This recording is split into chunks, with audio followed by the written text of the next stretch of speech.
बाद मेरे मस्तिष्क में विचार आए कि कहाँ गलतियाँ बच्चे कर रहे हैं। तब सोचा था कि मैं एक आर्टिकल लिख लेता हूँ। फिर सोचा कि आर्टिकल में बात को अच्छे से एक्सप्लेन नहीं कर पाऊँ और आर्टिकल अधिक लोगों तक पहुँचता भी नहीं है। तो बेहतर है कि मैं एक सत्र के माध्यम से आपको समझाऊँ कि परीक्षा हॉल में हमें करना क्या चाहिए और हम करते क्या हैं। ठीक है? तो बिना कोई समय गँवाए हुए मैं बात शुरू करता हूँ।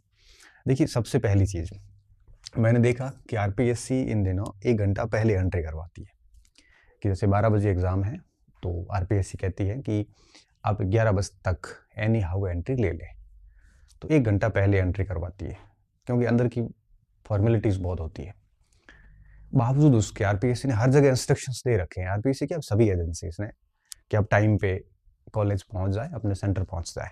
उसके बावजूद भी बच्चे लास्ट में भागते हुए दौड़ते हुए आते हैं, जबकि कहा हुआ है कि आप लोग है वो 1 घंटे पहले बुलाते हैं, तो आप 10 बजे चले जाओ ना वहाँ पे, ताकि आप 11 बजे तक एंट्री कर लोगे आराम से। तो एक तो हम लास्ट में समय पर नहीं पहुँचते, ये सबसे बड़ी गलती है। अब ये समय पर अगर आप नहीं पहुँचते हैं तो सीधी सी बात है कि एक तो भाग दौड़ में आओगे, दूसरा क्या होगा, हो सकता है आपको एंट्री ना दे, और हो सकता है आप 1-2 मिनट लेट हो गए तो बहुत स्ट्रिक्टली कहा हुआ है कि एंट्री नहीं देनी, मतलब नहीं देनी।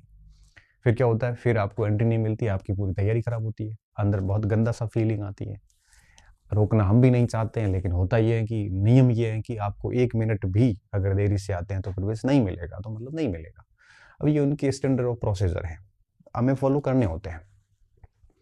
पहली गलती हम यहाँ करते हैं, और मान लो अपन भागते दौड़ते पहुँच भी जाते हैं तो दिमाग को वापस रिलैक्स होने में भी आधा घंटा बड़ा घंटा लगता है, फिर हम परीक्षा में जाके गलतियाँ करते हैं। तो पहली गलती हम ये कर रहे हैं कि हम समय पर नहीं पहुँचते। तो कोशिश करिए जब भी आपकी परीक्षा होती है, जो निर्धारित टाइम है उससे 1 घंटा पहले चले जाओ, ताकि ये ट्रैफिक जाम हो गया या बस लेट हो गई, ये बहाने नहीं बनाने पड़े। टाइम पे पहुँच जाओगे तो कोई दिक्कत नहीं है। 1 घंटा पहले पहुँचने से क्या हासिल हो जाएगा, मतलब लेट आने से क्या हासिल हो जाएगा, पहले पहुँचोगे तो फ़ायदा ही होगा आपको डेफिनेटली। एक तो आप ये काम करें। दूसरी गलती हम कहाँ कर रहे हैं, अब जब पेपर शुरू हुआ उस समय मैंने देखा कि कई बच्चे ओएमआर सीट में बहुत जल्दबाजी करते हैं। ओएमआर सीट में जल्दबाजी किस बात की, फिर आप फॉर्म वहाँ पे जब बबल्स भर रहे हैं वहाँ गलती करते हैं, कोई ना कोई गलती कर लेता है। हालांकि ये बहुत कम मात्रा में होती है, मगर होती है। जब गलती होगी तो आरपीएससी 5 अंक काट देगी आपके, फिर आप परेशान होंगे। इससे बेहतर है कि वहाँ गलती ना करें। तीसरी गलती हम कहाँ करते हैं, ओएमआर सीट के अंदर ही गलती करते हैं। तो कम से कम यहाँ पे रोल नंबर भरते वक्त बहुत सावचेत होकर रोल नंबर भरें, ताकि किसी भी प्रकार की त्रुटि नहीं हो। अब तीसरी गलती कहाँ होती है, तो सबसे मेन गलती है पेपर में जल्दबाजी। मैंने बहुत नोटिस किया स्टूडेंट को, गजब जल्दबाजी करते हैं। जल्दबाजी ऐसी कि प्रश्न पढ़ा सीधा ये से ऐसे चलते हैं। इतना जल्दी कभी नहीं चलना चाहिए। होना क्या चाहिए, होना ये चाहिए कि प्रश्न को ठीक तरीके से पढ़ा जाए, क्योंकि लगभग हर एजेंसी एक प्रश्न के लिए 1 मिनट का टाइम देती ही देती है। कुछ प्रश्न बेहद आसान होते हैं तो उनको 1 मिनट लगता नहीं है, वो आधे मिनट में सरट जाता है। तो कुछ बड़े होते हैं तो वो 1.5 मिनट ले लेते हैं, तो वो बैलेंस हो जाता है। मतलब समय एजेंसी इतना ही देती है जितना न बचता है और न कम पड़ता है। अब ये आपके ऊपर है कि आप टाइम मैनेज कैसे करते हो। तो जल्दबाजी कभी नहीं करनी चाहिए। होना क्या चाहिए, प्रश्न को बहुत ध्यानपूर्वक, जैसे ये डेडलाइन का प्रश्न है, बड़ा ध्यान से इसको पढ़िए, पूरा अच्छे से पढ़िए। नहीं पूछा है कि है पूछा है, फिर थोड़ा सा इंग्लिश में टर्म्स देख लो उसकी। कई बार हिंदी में अर्थ अलग निकलता है, इंग्लिश में अलग निकल जाता है, थोड़ा सा इंग्लिश में भी देख लो, और उसके बाद में फिर आप है वो उत्तर के ऊपर आओ। जल्दबाजी कभी नहीं करनी चाहिए। अगर आपने बहुत जल्दबाजी करोगे तो कम से कम 3-4 सवाल, 5 सवाल आप है वो खो दोगे, और 5 सवाल का मतलब ये होता है कि आप बाहर हो जाओगे, क्योंकि फेल होने और पास होने में सिर्फ इतना ही फ़र्क होता है। बहुत तैयारी वाले जो स्टूडेंट होते हैं वो फेल जो होता है और जो पास होता है उसमें सिर्फ ये गलतियों का ही फ़र्क होता है, तैयारी का फ़र्क नहीं होता है। दोनों की तैयारी लगभग समान होती है, दोनों के पास में ज्ञान भी लगभग समान होता है। फ़र्क ये होता है कि एक बच्चे ने बड़ा सावधानी पूर्वक तरीके से पेपर किया और एक ने थोड़ी जल्दबाजियाँ दिखा दी। उसकी वजह से 3-4 गलतियाँ हो गई, और 3-4 गलतियों का मतलब होता है कि अगर एक प्रश्न 2 नंबर का है तो 6 गलतियों का मतलब क्या हुआ कि 12 नंबर तो गए गए, और 2 प्रश्न और जाएंगे, मतलब 4 नंबर और गए, 16 नंबर का लॉस। और कट ऑफ के 16 नंबर नीचे आने का मतलब ये हुआ कि आपने लापरवाहियों से आप बाहर हो गए। इसलिए कहते हैं कि इस प्रकार की जल्दबाजी नहीं करनी चाहिए। हमें प्रश्न को ठीक से पढ़ना चाहिए, और प्रश्न को ठीक पढ़ने के बाद फिर ऑप्शन पे आना चाहिए। फिर ऑप्शन के अंदर जैसे ABCD 4 ऑप्शन दिए हुए हैं, है ना, और ई पांचवा ऑप्शन। पांचवें ऑप्शन का प्रयोग आपको लास्ट 10 मिनट में करना है। लास्ट 10 मिनट में ओमर सेट को देखनी होती है, जिसमें जो जो प्रश्न रह गए उनके बबल्स भर दो, ताकि एक भी प्रश्न छूटे नहीं। क्योंकि आजकल आरपीएससी ने व्यवस्था कर रखी है कि 10% से अधिक अगर आप ऑप्शन खाली छोड़ देते हैं तो आपका रिजल्ट रुक जाएगा, और उससे कम छोड़ते हैं तो आपका 1/3 नेगेटिव होगा। इससे अच्छा है कि लास्ट में ई ऑप्शन भर देना, जो प्रश्न आपको नहीं आ रहे। अब इनमें से भी बच्चे क्या करते हैं, जैसे उसको आ रहा तो सीधा बी कर दिया। सीधा बी करने की बजाय मुझे लगता है कि बहुत कॉन्फिडेंट हो ना आप बी को लेके तो कर दो। बाकी जनरली ये करना चाहिए भाई ये हो नहीं सकता, ये है नहीं, ये नहीं है, यही बच गया। अब टाइम बहुत अधिक नहीं लगता, ये बहुत ही आराम से हो जाता है। इसमें पता क्या होता है कि एक कॉन्फिडेंस बनता है कि ये प्रश्न मेरा परफेक्ट सही है, तो इसका प्रभाव नेक्स्ट प्रश्न पे सीधे तौर पे पड़ता है। इसलिए परीक्षा में जल्दबाजी ये बच्चे बड़ी संख्या में करते हैं। और फिर क्या होता है, एक बार जल्दबाजी कर ली, एक बार मन में कोई उत्तर सेट हो गया बी, तो फिर वो बार बार दिमाग में बी रहेगा। इससे अच्छा ये होता है कि प्रश्न को ध्यानपूर्वक पढ़ा जाए, दोनों भाषाओं में कोशिश करें पढ़ने की, उसके बाद में ऑप्शन को एलिमिनेट करके और उत्तर लगा दें। बस इतना काम करना होता है। ये सबसे बड़ी गलती हम यहाँ पे करते हैं। कुछ स्टूडेंट क्या करते हैं, कुछ स्टूडेंट लेट लतीफ़ी करते हैं, किसी एक प्रश्न के ऊपर बैठ जाते हैं। अब वो एक प्रश्न उसके 5 मिनट ले लेता है, फिर पूरा मिसमैनेज हो जाता है, हड़बड़ाहट हो जाती है और पूरा पेपर छूट जाता है। तो बेहतर ये होता है कि आप एक आधा कोई प्रश्न बहुत बड़ा प्रश्न है या आपकी समझ से बाहर है तो ठीक है ना, उसको ऐसे घोड़ा करके छोड़ दो, बाद में टाइम मिलेगा तब देख लेना। नहीं हो रहा है तो उसके ऊपर परीक्षा में कभी भी जिद नहीं करनी है। परीक्षा में कभी भी जिद नहीं करनी, क्योंकि अगर आप परीक्षा में प्रश्नों के साथ में जिद करने लग गए, आपने हर प्रश्न को अगर ईगो पे ले लिया तो बहुत मुश्किल काम हो जाता है। क्योंकि कई बार प्रश्न नहीं हो रहा है तो छोड़ देने में फायदा है। वैसे भी 100% कौन करता है। अब आरएस का जो ये पेपर था, इसकी मेरिट आप देखोगे तो आपको लास्ट में पता चलेगा कि 40-45% मेरिट रहेगी। अब 40-45% ही मेरिट रहनी है तो अपने को 55%, 60% तक की, 50% तक की कोशिश करनी होती है। तो सारे 150 से 150 सवाल थोड़ी करने, 20-30 नहीं भी आएंगे, 120-30 अटेंड करने की स्थिति में हम होंगे। उनको ध्यानपूर्वक करो। जो हम अटेंड करने की स्थिति में नहीं है उन पे समय खराब करने की बजाय उन प्रश्नों पे टाइम दिया जाए जो प्रश्न आप कर सकते हो, तो फायदा ये होगा कि आपका स्कोर थोड़ा बढ़ जाएगा। आप ऐसे प्रश्न को समय दे रहे हैं, अटके हुए हैं, जो आपकी रेंज से बाहर है, तो बेहतर ये होता है कि ऐसे प्रश्नों को आप स्किप कर दें और ऐसा घेरा करके उसको छोड़ दें, ताकि उसका बचा हुआ समय किसी अन्य प्रश्न पे लगेगा तो निश्चित तौर पे आपको बेनिफिट होगा।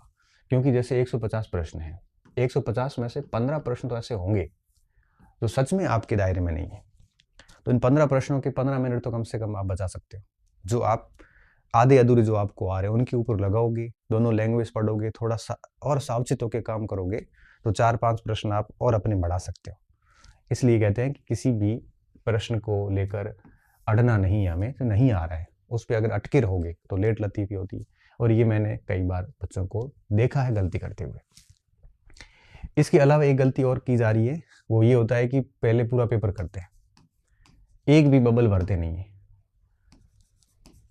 अब एक भी बबल अगर नहीं भरते हैं तो कई तो ठीक है अपनी स्ट्रीट जिम चलते हैं, लेकिन एक बाहर रहता है कि गोले भरने हैं, गोले भरने हैं, गोले भरने हैं, मन में ये रहता है हमेशा। इससे अच्छा क्या होता है कि आप फ्रिक्वेंटली भरते रहें। जैसे मान लो कि 150 प्रश्न हैं तो 30 प्रश्न कर लो पहले, 30 करके और 30 प्रश्नों के आप बबल्स भर सकते हो। फिर आगे फिर 30, फिर 30, ऐसे 5 चरणों में पेपर बढ़िया कर लो। अब जैसे बढ़िया 30 प्रश्न कर लिए, अब 30 में से जैसे मान लो आपको 20-22 प्रश्न बढ़िया तरीके से आ रहे थे तो आप 20-22 के गोले भर दो। फिर इसमें आपको लग गया कि 4 से 5 प्रश्न कन्फर्म नहीं आ रहे, वो बिल्कुल छोड़ दो, गोले कर दो कि ये करना ही नहीं है। पीछे कितने बचे, अब जैसे 22 और 5 27, 3-4 सवाल बचे, इनको अभी छोड़ दो, लास्ट में देखेंगे। ठीक है, ऐसे 30-30 के 5 राउंड में 150 प्रश्न हो गए। अब 150 प्रश्न के बाद स्थिति ये बनेगी कि आपके डिस्कशन के लिए 3-4 का मतलब 3 राउंड में, अगर मान लो 5 राउंड में पेपर किया तो 20 एक सवाल ऐसे जिनको आपको वापस देखने की आवश्यकता है, और 25 एक सवाल ऐसे हैं या 20 एक सवाल ऐसे हैं जो कंप्लीट आप कर नहीं पा रहे, उनको छोड़ दो। अब वो टाइम बचेगा उस 20 प्रश्नों के ऊपर, उसकी दोनों भाषाएं पकड़ो, उसको आसपास से चेक करो और ऐसे करके उन प्रश्नों को अटेंड करने की कोशिश कर लो। इससे पता क्या होता है कि दिमाग पे बिल्कुल दबाव नहीं रहता। मैं ऐसे करता था, मेरा ये रहता था कि जैसे 100 प्रश्न आए, तो जैसे पहले 20 प्रश्न किए, पहले पेपर पे कर लिए, पेपर पे करने के बाद में वापस होमवर्क शीट पे आया, फिर एक एक प्रश्न को वापस पढ़ के, और 20 में से जैसे मान लो 15 आ रहे थे तो 15 परफेक्ट कर दिए, जैसे 2 परफेक्ट ही नहीं आ रहे थे वो घेरे कर दिए, उसमें माथापुड़ी नहीं करनी है। और 3 प्रश्न है जिसके ऊपर मुझे वापस सोचना है, तो उन तीनों को फिर ऐसे डबल टिक करके रखता था कि बाद में देखेंगे ऐसे इसको। ऐसे करते करते 5 चरणों में 100 ही प्रश्न हो गए, सभी के गोले हो गए।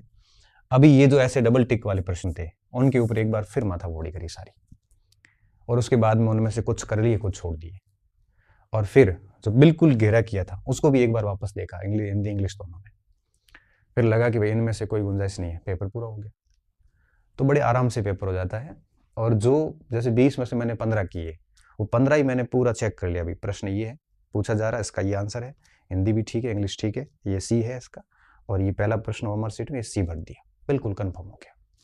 इस तरह से करते हैं तो ठीक रहता है। बाकी क्या, अगर आप पूरा 150 के 150 विकल्प भरने पड़े अभी, तो बाद में गोले भरने में अगर 1-2 गलतियां करोगे बहुत दिक्कत आती है बाद में। फिर शेष जब 10 मिनट का टाइम एक्स्ट्रा दिया जाता है, उस समय आप पूरी होमवर्क शीट देख लो, जो जो छूटे हुए हैं उनका ई भर दो, ई विकल्प, और उसके साथ ही आपका 5वें विकल्प की टेंशन भी खत्म हो जाएगी, और सीधा सीधा आपके 150 के 150 सवालों में एक आपको सेटिस्फेक्शन मिल जाएगा कि हाँ ये सारी चीज़ें जो है वो कंप्लीटली हो चुकी है। टाइम मैनेजमेंट भी बना रहेगा, ठीक से पढ़ को भी उत्तर दोगे। ऐसी स्थिति में एरर बहुत कम होती है। तो कम से कम परीक्षा हॉल के अंदर इन चीज़ों का आपको विशेष तौर पे ध्यान रखना चाहिए। क्योंकि मैं देख रहा था अभी इन दिनों, अभी वीक्षक के रूप में खड़े होते हैं या फिर बच्चों को नोटिस करते हैं, क्योंकि घूमते घूमते ये चीज़ें तो नज़र में आ जाती है कि लास्ट में जो होमवर्क शीट ले रहे होते हैं, सर मेरे गोले भरने बाकी पड़े हैं, कोई कहता है सर मुझे 2 मिनट का एक्स्ट्रा टाइम तो कहाँ मिलता है, नियमानुसार ही चलना पड़ता है। कोई है वो सीधे टिक कर रहा है, ऐसे दिख रहा है, मतलब मुझे लगता है कि इन चीज़ों पे हमें काम करना चाहिए। हम कितने भी इंटेलिजेंट क्यों नहीं हैं, 2 साल 3 साल की तैयारी को इन 3 घंटों में परखा जा रहा है। 3 साल की तैयारी इन 3 घंटों के अंदर परिणाम बढ़िया भी दे सकती है, बर्बाद भी कर सकती है। इसलिए कहते हैं कि इन 3 घंटों का जो आपका परीक्षा हॉल का व्यवहार है ये बड़ा शानदार होना चाहिए। अब इस तरह से पेपर करिएगा, इसमें कहीं दिक्कत नहीं आती है। पेपर टफ है तो 30 में से 15 ही सही हो पाएंगे, सीधी सी बात है। तो टफ है तो मेरिट भी नीचे आएगी, क्योंकि वो सबके लिए टफ है, केवल आपके लिए तो नहीं है।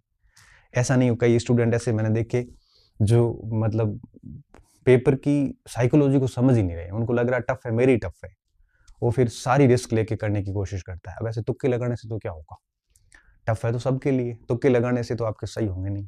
इससे बेहतर ये है कि बहुत कैलकुलेटेड रिस्क लिया जाए और हर एक प्रश्न को ठीक तरीके से पढ़ के आंसर दिया जाए। और मैंने जो ये पैटर्न बताया, इस तरह से अगर पेपर करा जाए तो मुझे लगता है कि पेपर में आपके कम से कम 3-4 सवाल बढ़ाए जा सकते हैं। और 3-4 सवाल एक कॉम्पिटिटर के लिए, एक अभ्यर्थी के लिए क्या मायने रखते हैं इस कॉम्पिटिशन के दौर में, आप इससे भली भांति परिचित हैं। और पेपर होने के बाद जब मैंने पेपर को पढ़ा, तो उसके बाद आरपीएससी के बदलते परीक्षा पैटर्न को लेके जो मेरे कुछ निष्कर्ष है, उसमें मैं एक सेशन छोटा सा 15-20 मिनट का आगे और लूँगा। ठीक है, बहुत बहुत धन्यवाद विद्यार्थियों, अच्छे रहिए, मस्त रहिए, पढ़ते रहिए। और इस तरह से ये केवल चीज़ें पेपर परीक्षा हॉल में इसको लागू करने के लिए अभी भी आप प्रैक्टिस करते हुए कहीं टेस्ट दे रहे हैं, तो इस पैटर्न्स को अभी भी फॉलो करना शुरू कर दें।